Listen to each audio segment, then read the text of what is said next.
Hello, welcome back to my channel. My name's Megan, and if you're new here, really the idea behind my channel is how I like to balance the things I really love, such as luxury, with travel, just lifestyle, just food, all the things that really matter. And a lot of those things don't have to cost a ton of money. I still really enjoy my luxury purchases, things like handbags and makeup, luxurious experiences, going out to dinner.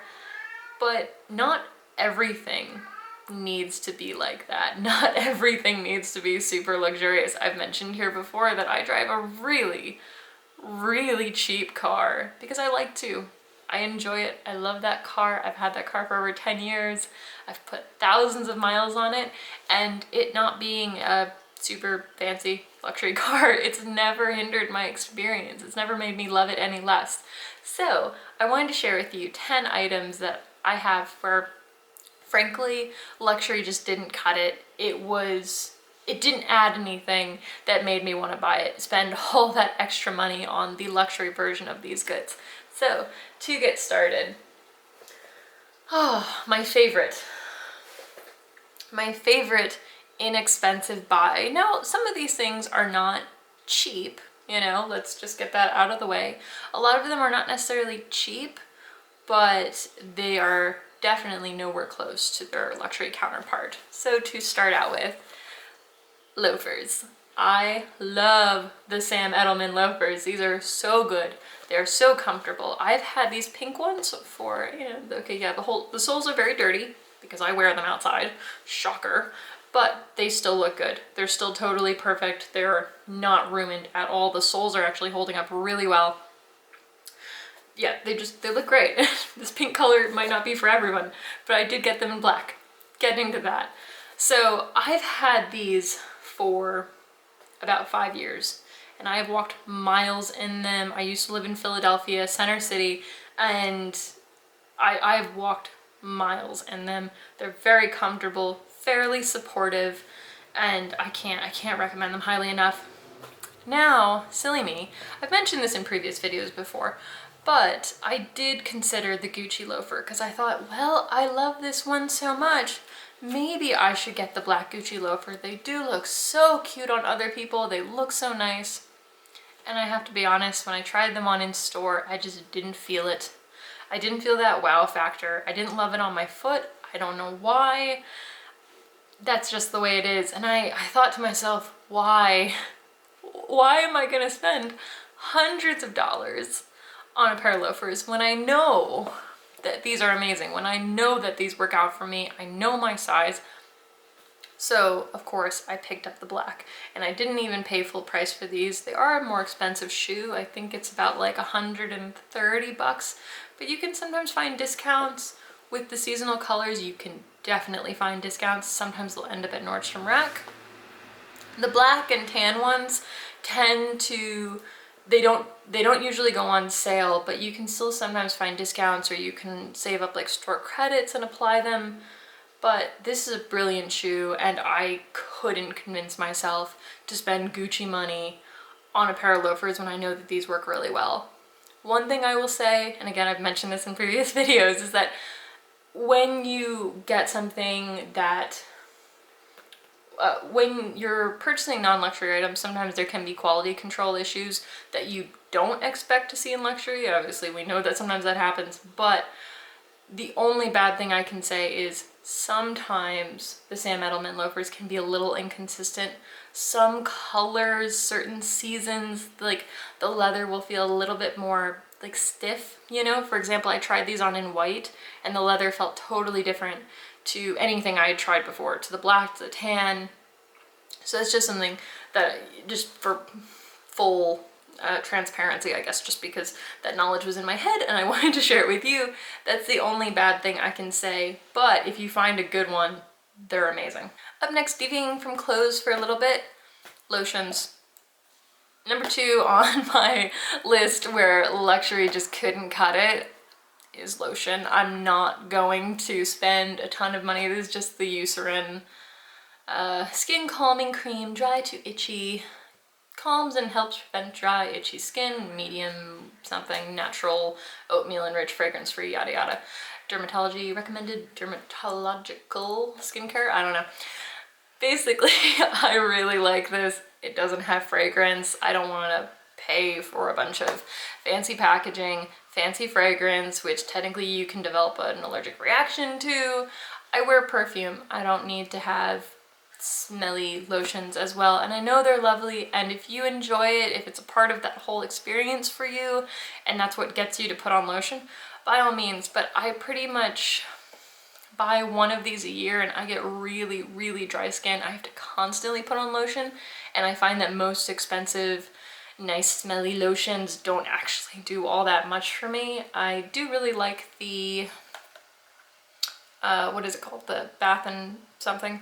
I don't know. I'll write it here. The big one, the one that everybody knows.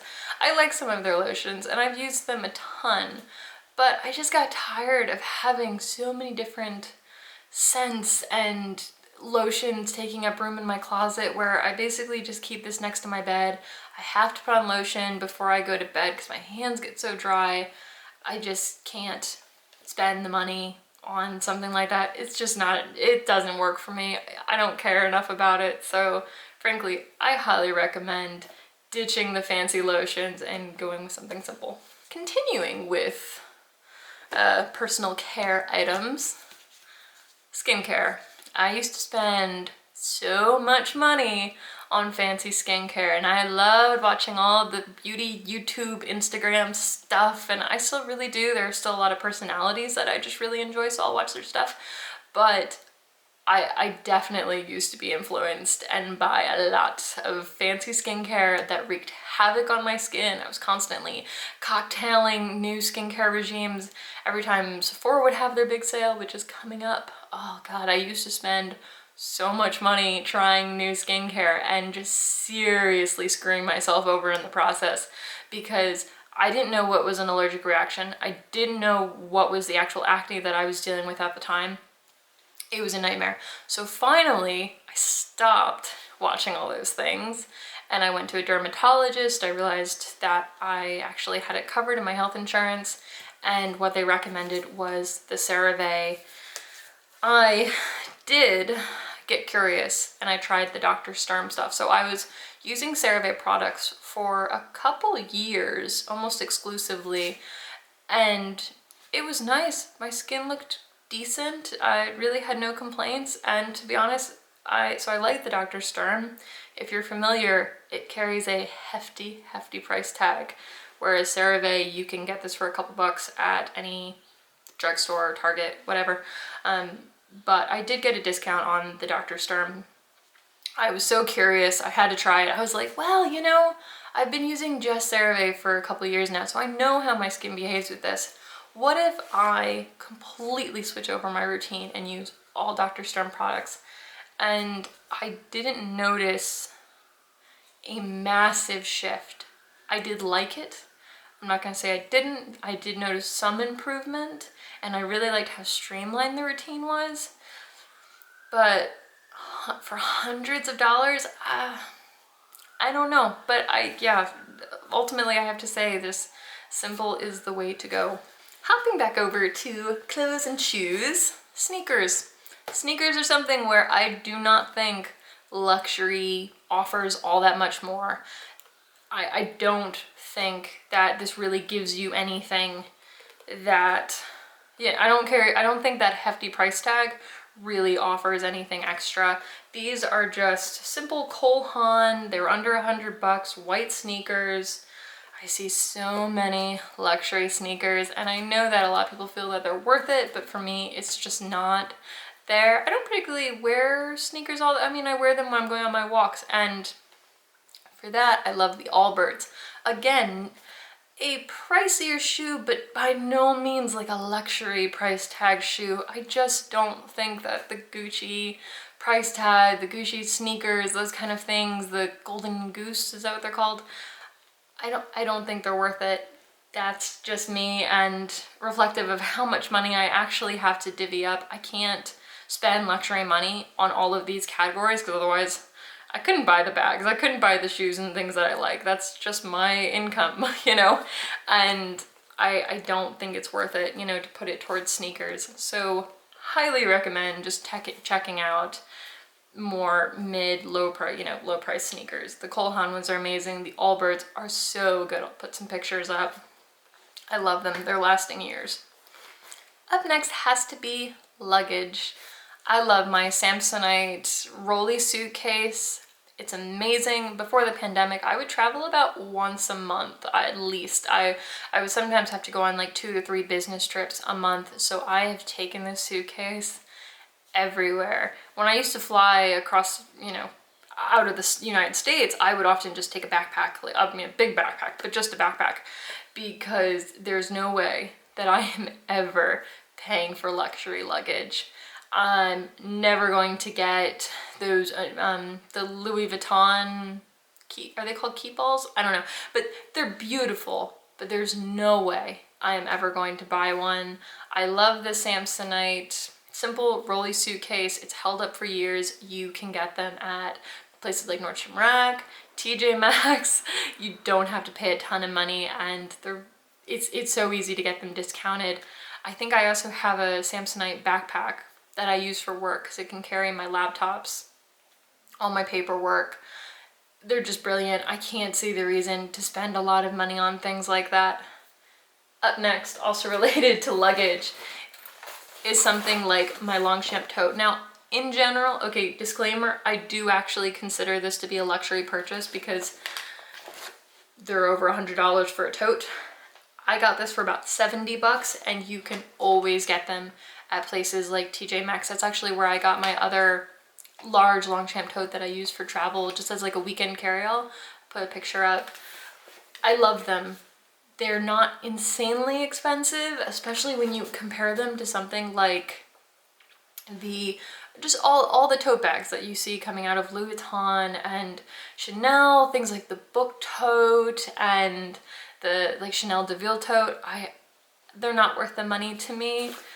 I use this loads, and obviously you don't have to get something in bright orange, but I really like the bright orange, and the seasonal colors do go on sale.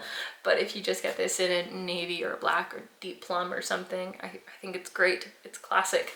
It holds up so well. I take this everywhere, especially in the summertime. I'll roll up like a beach blanket and take my book and just go out to the park. I use this today when running errands. It's brilliant for travel. When we were going away, we were looking for an apartment. I used this to carry my hair dryer, all my little like bits and bobs for my skincare, my hair, just like any extras. It was really easy. So I can't say that luxury totes and luggage, they just don't hold my attention. They're not really worth it to me to, again, pull from the handbag fund. Up next has to be candles. I see so many beautiful candles all over Instagram, like the diptyque ones, and I just can't convince myself to spend the money. I go to Yankee Candle and I get the, what are they, the Woodwick something ones? Oh, the ones that crackle and they sound really lovely. I love those in the wintertime. We don't have a fireplace in our apartment, obviously, so that kind of, you know, it cozies things up a bit on the cold New England nights, and I don't see the reason to spend hundreds of dollars on a candle. I'm sure it smells lovely. I'm sure they're wonderful. I'm honestly just not even going to ever buy them. Not speaking from experience here, so maybe you know better than I do. Maybe you have them and it's just amazing in heaven, and I'm not gonna even let myself find out because I don't want to spend the money on a candle. It's just, and it's gone, you know? I can't do it. So, and to be honest, I have a hard time burning candles like outside of the wintertime anyway. I used to get a lot, especially around Black Friday, and then just never use them, and they would sit on a shelf for years. So I think currently in the apartment I only have one candle. It's about halfway done, and then after that I'm not going to be buying any till maybe next winter. So that is that. And honestly, a lot of house stuff, like we're not spending a lot of money on things like that because we're constantly moving. Up next has to be coats. Now, a little bit of a disclaimer here. I love my Arc'teryx coat. It's my parka. It's amazing. I got it at 50% off. There are things, they do have seasonal sales. I will never, ever, ever buy a Canada Goose jacket. It's not worth it. It's just not. I have a lot of respect for these sports brands, companies like Arc'teryx. You can get great things at REI. My sportswear is going to come from a sportswear company. I'm not going to be getting any of that stuff from these luxury brands. I don't think it's worth it. Companies like Arc'teryx put so much into research and development, and they're worth the price tag. Those definitely carry a hefty, like, luxury like price tag, but you can get things on sale. But what I was actually going with this was my winter coats. Most of my wool coats come from places like Madewell, and I have one from Brooks Brothers. I have another from Cole Haan. They're not at that luxury price range, and they don't need to be. You can always get discounts on them, even though Brooks Brothers definitely carries a higher price tag. I got my wool coat at 50% off, and it's lovely. I compared it to a Burberry one that I found at the outlet, and yes, that was very, very nice, but it just wasn't really worth it for me. I didn't feel like it was adding so much more. Now, I would love to get a Burberry trench coat. I think the maintenance that they do also makes it worth it. I just love them. But in general, my wool coats, my sporty coats, those are not going to be luxury. I just don't see the need for it. Okay, are we on my last one? Yes. So I've mentioned purses a lot because in general, a lot of these things, I like to spend less money on them so that I can have more money for my purses. I love purses. But when it comes to evening bags, I think vintage for the win. Seriously, I'm not all that excited about luxury evening bags. As beautiful as they are, and as much as I would love like a really special beaded one from Chanel, I think simple, quirky, vintage evening bags, dinner bags, these kind of things are so beautiful. They're so special. You can go to any vintage shop and find something really unique. Just, God, they're just such a wonderful celebration of history and color, and, they're gonna sit mostly on your lap anyway. I have this really special piece from the 1950s. This was actually made by a jewelry maker out of DC. You can see it has a little bit of damage. Someone let moths or something like that get to it because it is wool, but it has this incredible handle. I love vintage bags. I keep it stuffed, and I keep it in this Tory Burch dust bag just to keep the wool safe. But how cute is that? I think they're a really good option, and they're, you can get them for 20 bucks, under 100 certainly. I think this one was maybe about 50.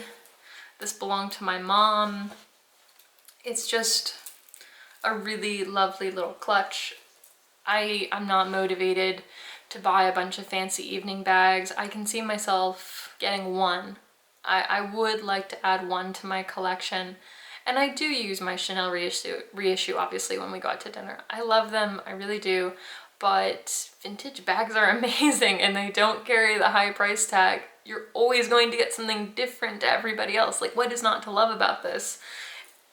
I think sometimes we get sucked into the luxuriousness of it all, and we want to feel like we have a certain lifestyle, or like we have a little piece of that, because I don't live a particularly glamorous life. I'm obviously not traveling anymore. I'm in my 2-bedroom apartment with my husband, and we have a lovely life. I feel very lucky, but it's a simple life, We chose to get a more modest apartment so that we could spend money elsewhere. It's not particularly fancy. As you can see, I'm just filming on my bed. There's nothing really nice and cool behind me. I would like to have a more interesting background, but this is the best spot in our apartment. Anyway, that was all I wanted to share with you today. This is just a little bit of my own philosophy. I think a high-low life is the way to go. I enjoy my luxury objects, and of course the next video is probably going to be related to luxury content, but these are just some things that I get a lot of joy out of, and they don't have to carry that hefty price tag. So if you enjoyed today's video, I'd love it if you would like and subscribe. Please leave me a comment down below. Let me know some of the things that you incorporate into your life that just, you know, you get as much joy out of them even though they don't have that high price tag. Because I think it's important to stay balanced and avoid that luxury propaganda, because it's just, oh, it's always in our face, and it makes us feel like if it's not all super glamorous, then it's not worth celebrating, and that is not true. Anyway, thank you so much for watching today's video, and I will talk to you next time. Bye!